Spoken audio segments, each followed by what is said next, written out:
Hello friends, जय हिंद दोस्तों। सुबह के फिक्स 7:30 बज चुके हैं और 15 जनवरी के महत्वपूर्ण करंट अफेयर्स आपके सामने लेकर के मैं आ गया हूं। क्लास सुबह 7:30 बजे होती है और महत्वपूर्ण डेली के करंट अफेयर्स इसमें हम देखते हैं। चैनल को सब्सक्राइब कर लो, नहीं किया है तो, और मेरे साथ सभी न्यूज़ों को अच्छे से देखो। देखो, इसमें पहली न्यूज़ है आपके सामने कि भारत के पहले डार्क स्काई पार्क का खिताब किस टाइगर रिजर्व को मिला है। भारत का पहला डाई स्काई पार्क बना है, ये भारत का पहला टाइगर रिजर्व बना है जिसने डार्क स्काई पार्क का खिताब जीता है। तो ये पेंच टाइगर रिजर्व है, पेंच टाइगर रिजर्व। और ये कहाँ पर है? महाराष्ट्र में पड़ता है। देखो, एक पेंच टाइगर रिजर्व मध्य प्रदेश में भी है, और ये जो खिताब जीता है ये इसका डाई स्काई पार्क का खिताब ये पेंच टाइगर रिजर्व, महाराष्ट्र के पेंच टाइगर रिजर्व ने जीता है। देखो, मध्य प्रदेश उसमें महाराष्ट्र में इसके अलावा और भी हैं, जैसे मेलघाट टाइगर रिजर्व भी है, तब तड़ोबा अंधारी भी है एक, और सह्याद्री भी है। लेकिन ये पेंच जो है ये भी इम्पोर्टेंट है, तो याद रखना ये जो महाराष्ट्र का पेंच है इसने पहला डाई स्काई पार्क का खिताब जीता है। याद रखना, भारत का पहला टाइगर रिजर्व बना है ये, ऐसा ये खिताब जीतने वाला। और एशिया में ये 5वां बना है, यानी भारत में तो ये पहला बना है और एशिया में 5वां है जिसने ये डार्क स्काई खिताब जीता है। ठीक है। देखो, पेंच जो है पेंच मध्य प्रदेश में भी है एक टाइगर रिजर्व। उसके अलावा मध्य प्रदेश में कान्हा, पन्ना, बांधवगढ़, सतपुड़ा, संजय ढुबरी, तो ये इम्पोर्टेंट हो जाते हैं। ठीक है। पेंच जो ये टाइगर रिजर्व है, एक मध्य प्रदेश में एक महाराष्ट्र में, कन्फ्यूज मत होना। दूसरी न्यूज है इसमें, समुद्र पर बने भारत के सबसे लंबे पुल का उद्घाटन किसके द्वारा किया गया है। समुद्र पर बना है भारत का, अभी हाल ही में उसका उद्घाटन किया गया है और भारत का सबसे लंबा पुल बना है ये। तो इसका उद्घाटन किया है प्रधानमंत्री नरेंद्र मोदी ने। प्रधानमंत्री नरेंद्र मोदी ने भारत के सबसे लंबे पुल का उद्घाटन किया है और ये समुद्र पर बना है। और देखो, इसका नाम है अटल सेतु। क्या नाम है इसका? जो भारत का सबसे बड़ा सबसे लंबा जो समुद्र पर पुल बना है इसका नाम है समुद्र सेतु। और देखो, ये मुंबई और नवी मुंबई से बीच का रास्ता कम हो जाएगा इस पुल को बनने से। नवी मुंबई और मुंबई के मध्य का जो रास्ता है वो कम हो जाएगा। और इस पुल की लंबाई है 21 किलोमीटर लंबा है। याद रखना, 21 किलोमीटर से कुछ ज़्यादा ही है। और इसके निर्माण में 17,840 करोड़ रुपए का खर्चा आया है। कितना? 17,840। और प्रधानमंत्री नरेंद्र मोदी ने इसका शुक्रवार यानी 12 जनवरी को मुंबई में समुद्र के ऊपर बने देश के सबसे लंबे पुल का उद्घाटन किया है। 12 जनवरी को किया है और इसकी लंबाई है 21.800 या 700 कुछ इतनी किलोमीटर लंबाई है इसकी। 17,840 करोड़ रुपए का इस पर खर्चा आया है। ठीक है। और भारत का सबसे लंबा ये समुद्र पर पुल बना है। आगे देखो, न्यूज है इसमें, स्वच्छ सर्वेक्षण 2023 में किन दो शहरों को सबसे स्वच्छ शहर का अवार्ड मिला है। भारत के सबसे स्वच्छ शहर दो बने। देखो, 2-3 दिन से न्यूज में है ये। तो ये जो गंगा नगरों में देखा जाए तो सबसे स्वच्छ गंगा नगरों में अवार्ड जीता है उत्तर प्रदेश के वाराणसी और प्रयागराज ने। गंगा नगर जो है, गंगा से लगे नगर देखा जाए तो ये सबसे स्वच्छ नगरों में 2 नगर हैं, प्रयागराज और वाराणसी। कौन? प्रयागराज और वाराणसी। आगे देखो, अंतर्राष्ट्रीय हॉकी महासंघ ने हॉकी टूर्नामेंट के प्रसारण के लिए किसके साथ समझौता किया है। अंतर्राष्ट्रीय हॉकी महासंघ ने हॉकी टूर्नामेंटों के लिए जो हॉकी के टूर्नामेंट होंगे उनके प्रसारण के लिए अंतर्राष्ट्रीय हॉकी महासंघ ने समझौता किया है। तो किससे किया है ये समझौता? बायकॉम 18 से किया है, बायकॉम 18 से। देखो और डिटेल से कि अंतर्राष्ट्रीय हॉकी महासंघ यानी FIH ने हाल ही में प्रमुख हॉकी टूर्नामेंटों के प्रसारण के लिए बायकॉम 18 के साथ 4 साल का समझौता किया है। कितने साल का? 4 साल तक जो प्रसारण है हॉकी के जितने भी मैच होंगे, इंपॉर्टेंट जो मैच होंगे, उसका प्रसारण बायकॉम 18 के द्वारा किया जाएगा। और यह डील जो है 2023 से 2027 की अवधि तक चलेगी। 2023 से 2027 की अवधि तक। आगे देखो, वाइब्रेंट गुजरात ग्लोबल समिट के मुख्य अतिथि कौन है। वाइब्रेंट गुजरात ग्लोबल समिट के मुख्य अतिथि। तो देखो, इसके मुख्य अतिथि हैं मोहम्मद बिन जायद अल नहायान। कौन? मोहम्मद बिन जायद अल नहायान। तो देखो इसका सही जवाब है मोहम्मद बिन जायद अल नाहयान, और ये यूएई यानी संयुक्त अरब अमीरात के मुख्य राष्ट्रपति थे। ये संयुक्त अरब अमीरात के राष्ट्रपति कौन थे? मोहम्मद बिन जायद अल नाहयान। और ये जो मुख्य अतिथि हुए थे, जो वाइब्रेंट गुजरात ग्लोबल समिट हुआ था, उसके मुख्य अतिथि थे ये।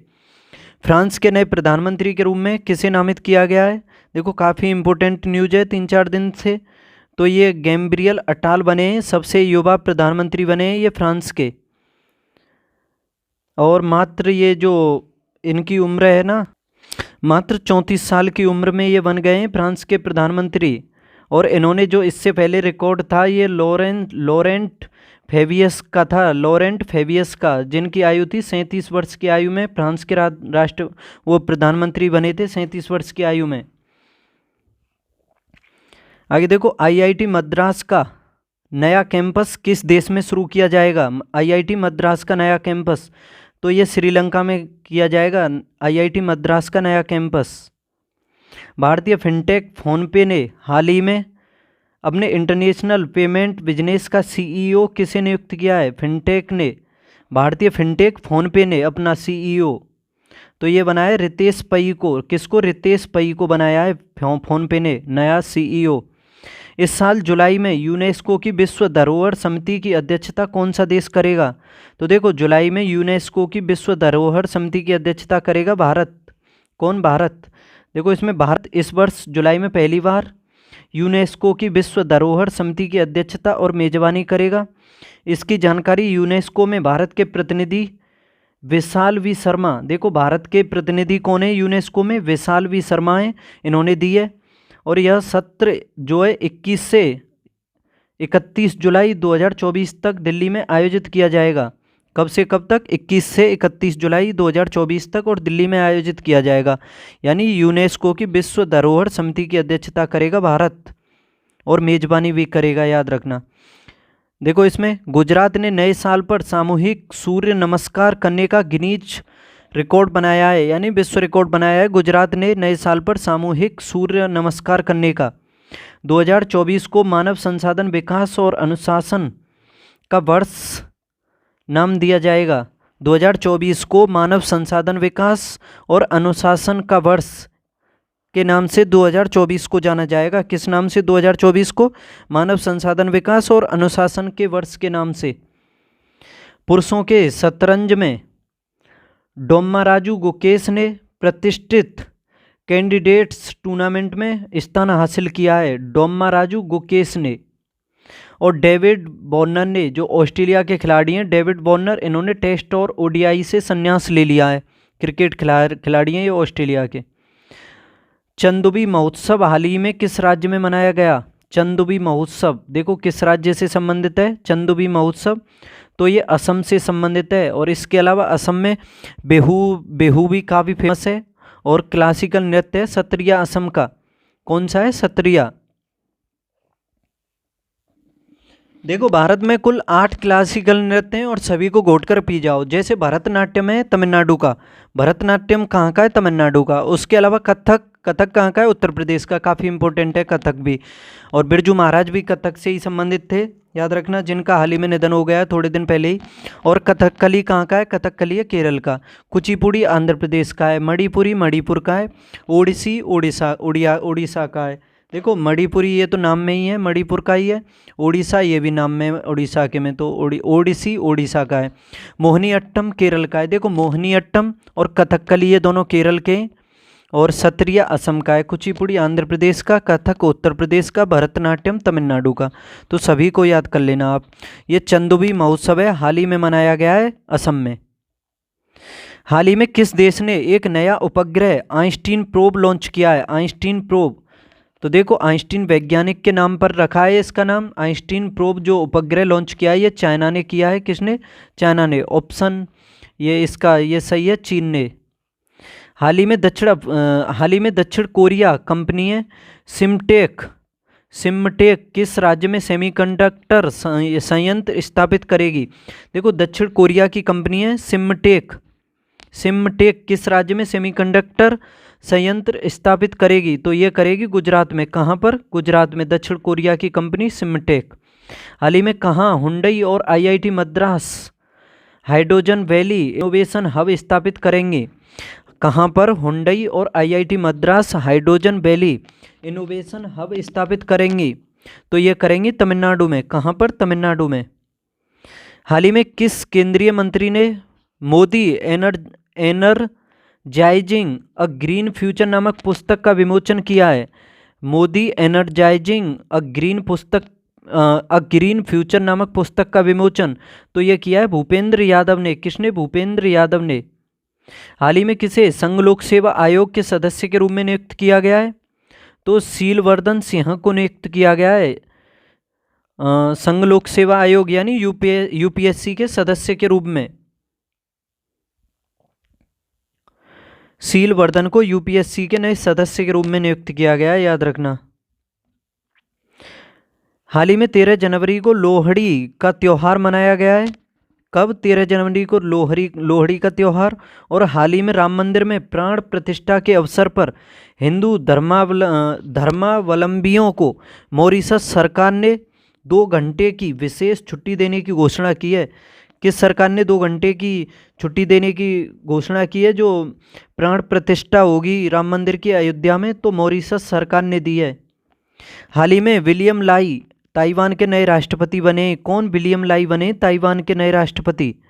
हाल ही में ब्रिटेन के प्रधानमंत्री ऋषि सुनक ने यूक्रेन को 2.5 अरब पाउंड की सैन्य सहायता देने की घोषणा की है। किसको? यूक्रेन को। रसिया से युद्ध जो हो रहा है तो काफ़ी अर्थव्यवस्था यूक्रेन की चरमरा गई है, तो उसमें मदद की है।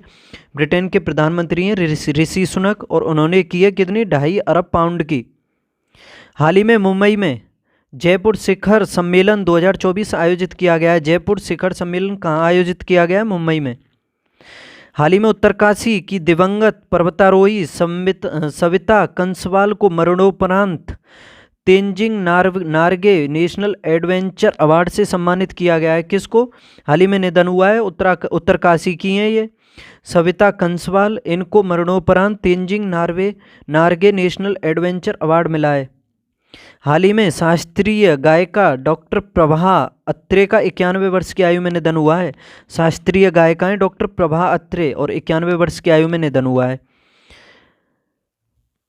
हाल ही में सार्वजनिक रेडियो प्रसारण दिवस कब मनाया जाता है?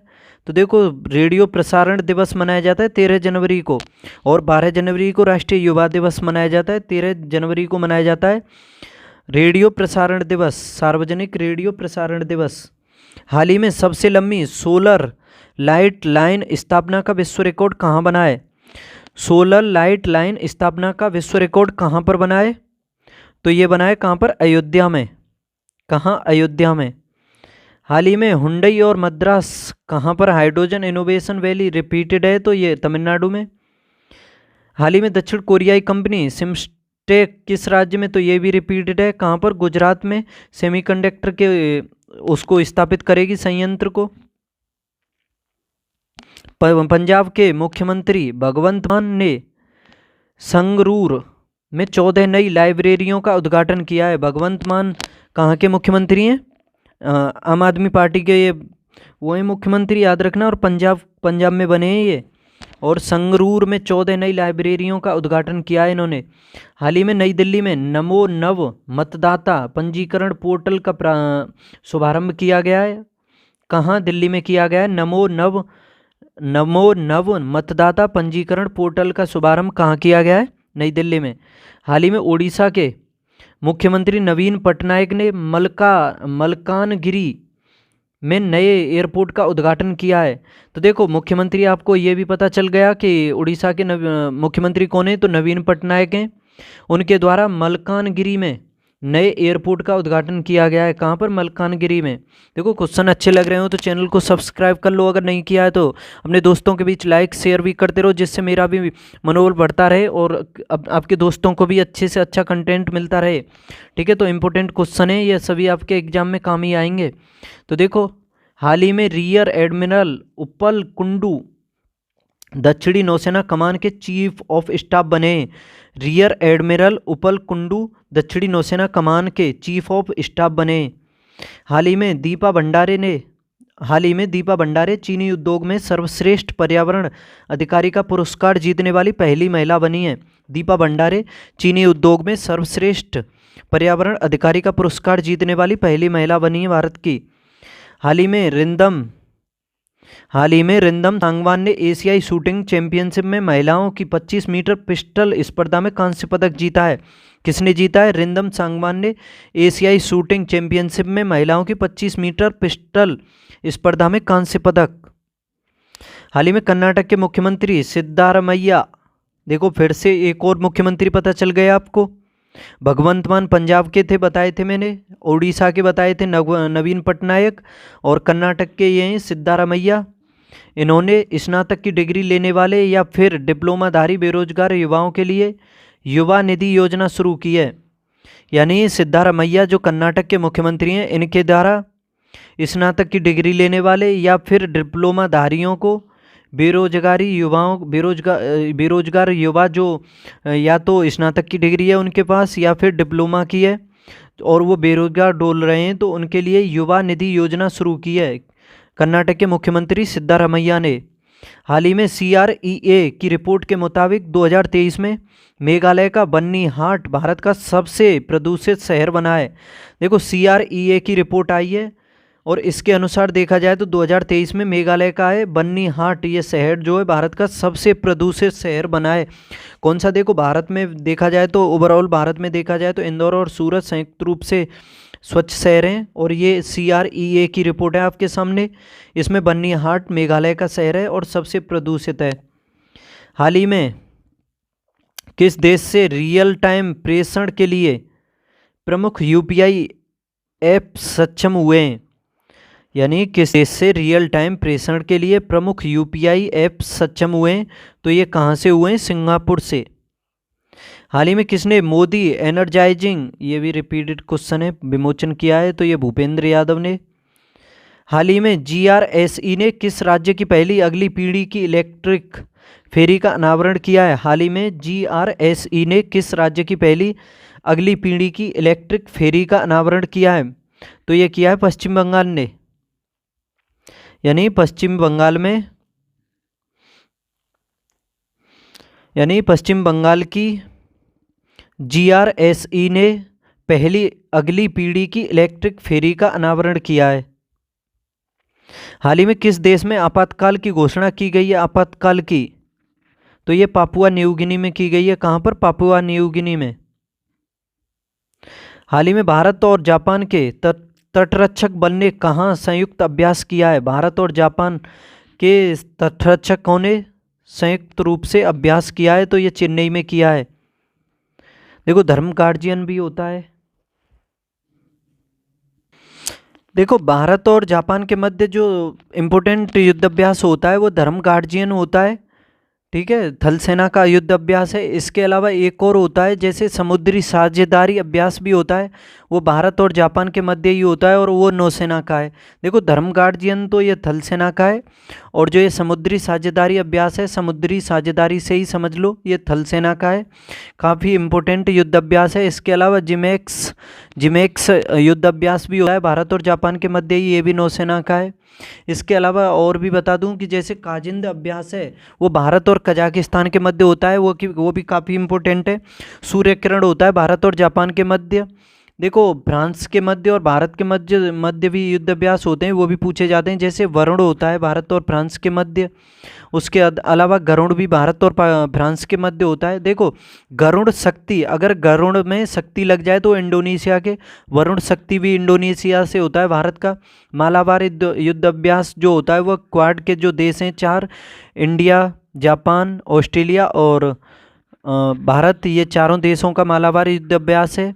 पिच प्लेग भी पूछा जाता है, ये बहुराष्ट्रीय युद्ध अभ्यास है।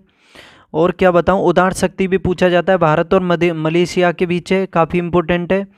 और देखो धर्म गार्जियन तो होता है भारत और जापान के मध्य। सी गार्जियन ये भी इंपॉर्टेंट है। सी गार्जियन किसके मध्य होता है?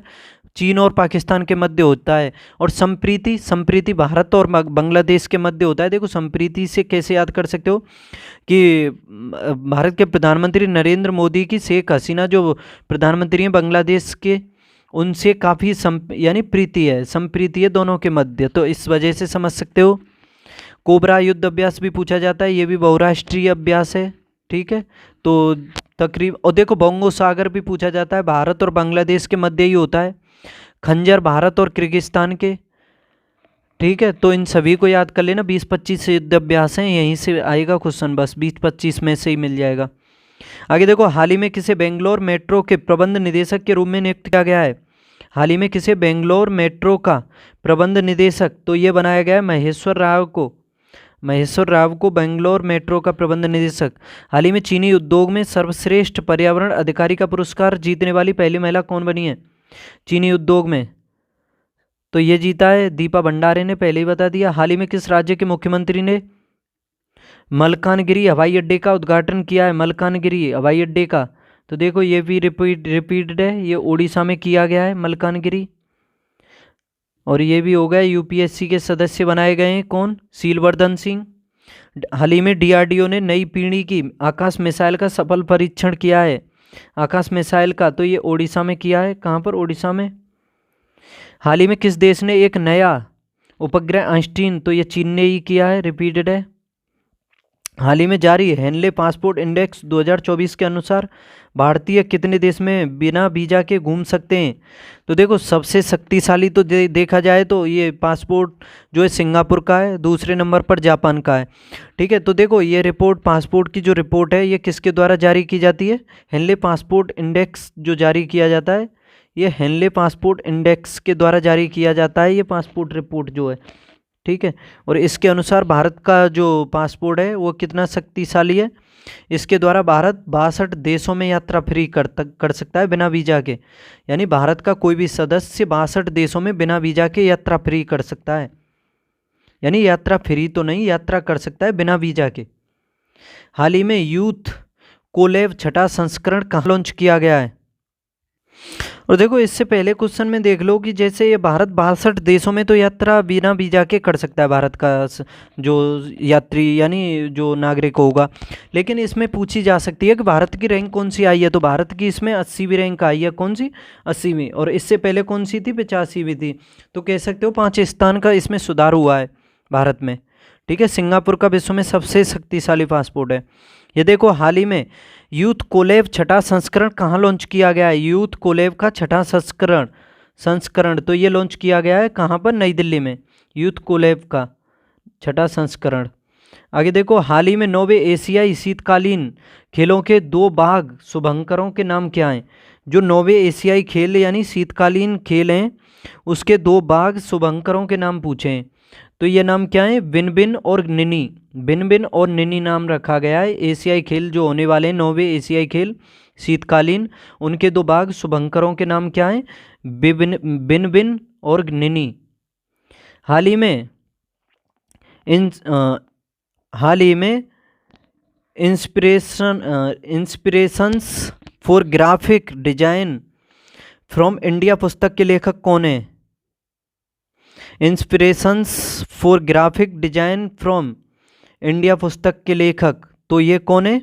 जया जेटली हैं। हाल ही में राष्ट्रीय सड़क सुरक्षा सप्ताह 2024 कब से कब तक मनाया जाएगा? सड़क सुरक्षा सप्ताह 2024, तो ये कब से कब तक? 11 से 17 जनवरी तक मनाया जाएगा, 11 से 17 जनवरी तक राष्ट्रीय सड़क सुरक्षा सप्ताह 2024। 2024 के ब्रिक्स सम्मेलन की मेजबानी किसके द्वारा की जाएगी? 2024 में ब्रिक्स की मेजबानी कौन करेगा?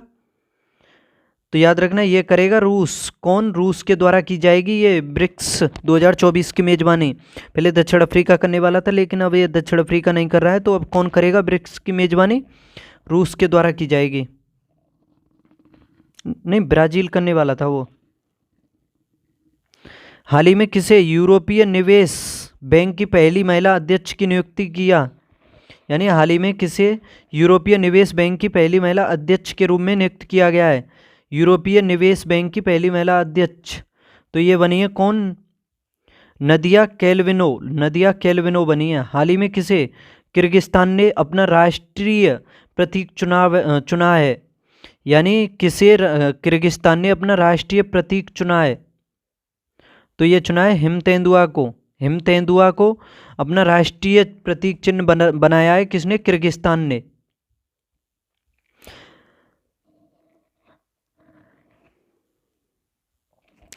के स्मार्ट परियोजना किस राज्य के द्वारा शुरू की गई है? के स्मार्ट परियोजना, तो देखो के स्मार्ट परियोजना को शुरू किया गया है केरल में। तो देखो केरल के नाम में पहले ही के आ रहा है, तो इस वजह से समझ लो कि के स्मार्ट परियोजना को शुरू किया है केरल ने। हिमाचल प्रदेश के किस समुदाय को अनुसूचित जाति में शामिल किया गया है? हिमाचल प्रदेश के किस समुदाय को? तो ये हट्टी समुदाय को शामिल किया गया है किसमें? अनुसूचित जाति में। और ये हिमाचल प्रदेश की इम्पोर्टेंट जनजाति है, अनुसूचित जाति है ये इसकी, हिमाचल प्रदेश की हट्टी, इसको शामिल किया गया है। ये तो हो गया, नहीं नहीं ये नहीं हुआ अभी। Vibrant Gujarat global investors summit 2024 के मुख्य अतिथि कौन है? Vibrant Gujarat global investors summit के मुख्य अतिथि, तो ये पेट्र पियाला हैं। कौन? पेट्र पियाला। पेट्र पियाला vibrant Gujarat global investors summit के मुख्य अतिथि कौन है? पेट्र पियाला। इसरो GSAT-20 उपग्रह किसके साथ मिलकर के लॉन्च करेगा? इसरो GSAT-20 उपग्रह, तो देखो इसको लॉन्च करेगा स्पेस एक्स के द्वारा, जो फाल्कन 9 रॉकेट है स्पेस एक्स का, उसके द्वारा। हाल ही में ऑनलाइन शेंगेन वीजा जारी करने वाला पहला देश कौन है? ऑनलाइन शेंगेन वीजा जारी करने वाला पहला देश, तो ये फ्रांस बना है। कौन? फ्रांस। हाल ही में सुंदरवन शहद ब्लैक, देखो सुंदरवन शहद ब्लैक नुनिया चावल तंगेल गरेड़ और कड़ियाल साड़ी समेत और भी कई उत्पादों के लिए भौगोलिक संकेत यानी GI टैग दिया गया है। यह सभी उत्पाद किस राज्य से संबंधित हैं? सुंदरवन शहद ब्लैक नुनिया चावल तंगेल गरेड़ कड़ियाल, तो ये किस राज्य से संबंधित हैं? तो ये उड़ीसा से संबंधित हैं। किससे? उड़ीसा से। हाल ही में किस राज्य के द्वारा रानी दुर्गावती श्री अन्न योजना शुरू की गई है? किस राज्य के द्वारा रानी दुर्गावती श्री अन्न योजना, तो इसको शुरू किया है किसने? मध्य प्रदेश ने। और देखो दुर्गावती राष्ट्रीय उद्यान भी कहाँ पर है? मध्य प्रदेश में स्थित है। ठीक है, अभी बना है वो हाल ही में। तमिलनाडु के एक सेकंड इससे पहले के बारे में जान लो कि ये जो दुर्गावती टाइगर रिजर्व जो बना है ना भारत का, ये 54वां टाइगर रिजर्व बना है। कौन से? 54वें नंबर का बना है दुर्गावती टाइगर रिजर्व, और ये कहाँ पर है? मध्य प्रदेश में। ठीक है, मध्य प्रदेश में है। देखो आगे अब, तमिलनाडु के फास्ट ब्रीडर रिएक्टर प्लांट का उद्घाटन किसके द्वारा किया गया है? तमिलनाडु के फास्ट ब्रीडर रिएक्टर का उद्घाटन तो किसके द्वारा किया गया है? नरेंद्र मोदी के द्वारा। ये तमिलनाडु का फास्ट ब्रीडर रिएक्टर है, ये प्लांट है फास्ट ब्रीडर रिएक्टर प्लांट, इसका उद्घाटन PM नरेंद्र मोदी के द्वारा किया गया है। भारत ने किन 3 शहरों को इंटरनेशनल वेटलैंड सिटी घोषित करने के लिए नामांकन प्रस्तुत किया है? भारत के किन 3 शहरों को इंटरनेशनल वेटलैंड सिटी घोषित करने के लिए नामांकन प्रस्तुत किया है? तो ये इंदौर, भोपाल और उदयपुर, ये इन 3 शहरों को इसमें नामांकित किया गया है। भारत के 3 शहर हैं इंदौर, भोपाल और उदयपुर को वेटलैंड के लिए, इंटरनेशनल वेटलैंड सिटी घोषित करने के लिए नामांकित किया गया है।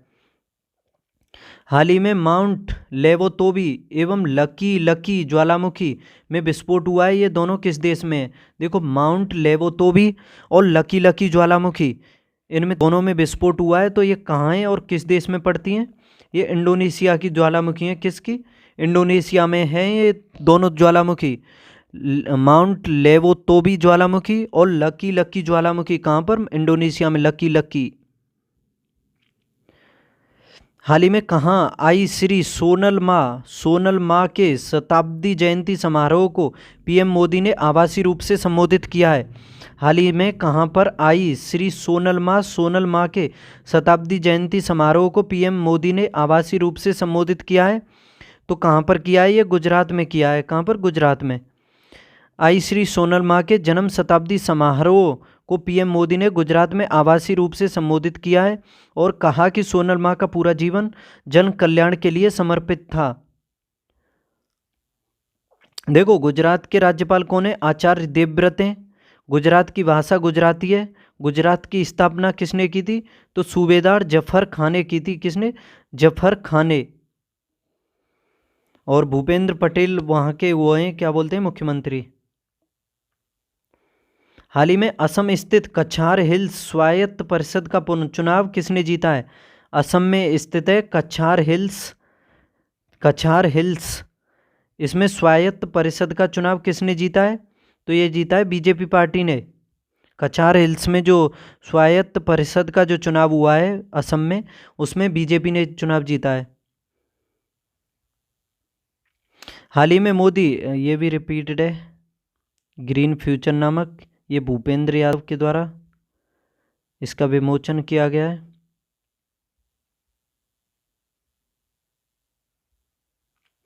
तो आज की क्लास में इतने ही करंट अफेयर्स हैं आपके लिए। कैसी लगी क्लास दोस्तों बताओ, कमेंट बॉक्स में बताना है सभी को। कल मिलेंगे फिर 7:30 बजे सुबह फिक्स। और चैनल को सब्सक्राइब कर लो, क्योंकि आपने चैनल को सब्सक्राइब नहीं किया है तो कर लोगे तो ये फ़ायदा हो जाएगा कि आपको नोटिफिकेशन टाइम टू टाइम मिलेगा क्लास का।